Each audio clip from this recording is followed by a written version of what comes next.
Hi viewers, আসসালামু আলাইকুম। আমি আপনাদের মাঝে একটি নতুন ভিডিও নিয়ে এসেছি নিহারিকা রেস্টুরেন্টের রিভিউ। এটা হচ্ছে আর্মি মিউজিয়াম এর তত্ত্বাবধানী রেস্টুরেন্টটা। আমরা সেখানে বেড়াতে গিয়েছিলাম। তো লাঞ্চটা আমরা সেখানে করেছি। তো ভাবলাম এই বিষয়টা এই মুহূর্তটুকু আমি আমার ফ্রেন্ডসদের সাথে শেয়ার করব, তাই আসলে শেয়ার করা। এটা হচ্ছে সেই রেস্টুরেন্টে যাওয়ার আগ মুহূর্তে দুপাশের ভিউগুলা খুবই অসাধারণ। রেস্টুরেন্টটাও খুবই ভালো এবং প্রাইসও রিজনেবল এবং খাবারের মানও অসাধারণ। বিশেষ করে এটা তো আর্মি দ্বারা নিয়ন্ত্রিত, তাই আসলে খাবারের মানটার প্রতি ওদের প্রাইসের থেকে খাবারটাকে বেশি প্রাধান্য দেওয়া হয়, খাবারের গুণগত মানটা, এবং খুবই ফ্রেশ। এটা হচ্ছে নিহারিকা রেস্টুরেন্টে আমরা চলে আসি। আসার পর কিছুক্ষণ আমরা ছবি তুলি, ভিডিও করি। আমরা এই প্রাইস লিস্ট থেকে আমরা 2টা প্লেটের অর্ডার দিয়েছিলাম আর একটা এক্সট্রা ফ্রাইড রাইস। তো আমরা ওয়েট করতেছিলাম, এই মাঝে ওয়েটার এসে বললো, স্যার একটু লেট হবে, সমস্যা নেই, আচ্ছা ওয়েট করতে। এই মাঝে আমার ছেলে কিছুটা সেলফি তুললো।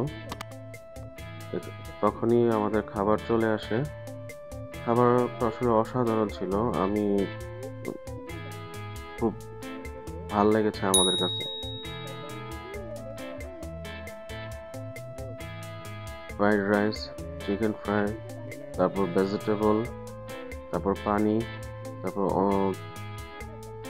প্রন ছিল, তারপর আমরা এক্সট্রা ফ্রাইড রাইস নিই। তো সবকিছু মিলিয়ে আসলে রেস্টুরেন্টটা, নিহারিকা রেস্টুরেন্টটা আসলে একটু অসাধারণ।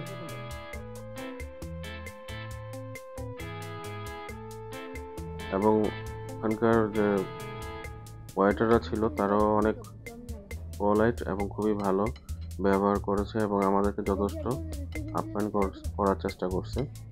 আমরা খুব সন্তুষ্ট। খাবারের দিক দিয়ে তো একদম 100-তে 100, মানে 10 of 10। আমরা খুব মজা করলাম, এনজয় করলাম, লাঞ্চ করলাম। খাবারটা অসাধারণ। রেস্টুরেন্টের পরিবেশটাও আসলে অনেক সুন্দর। কিছু মিলিয়ে আমাদের সময়টা ভালোই কেটেছিল। আর এখানকার কফিটাও অনেক টেস্টি, কফিটাও আমরা খেয়েছিলাম।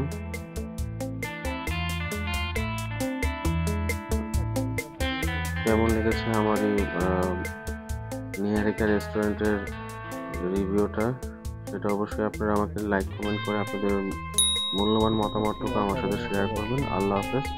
আবার দেখা হবে নতুন কোনো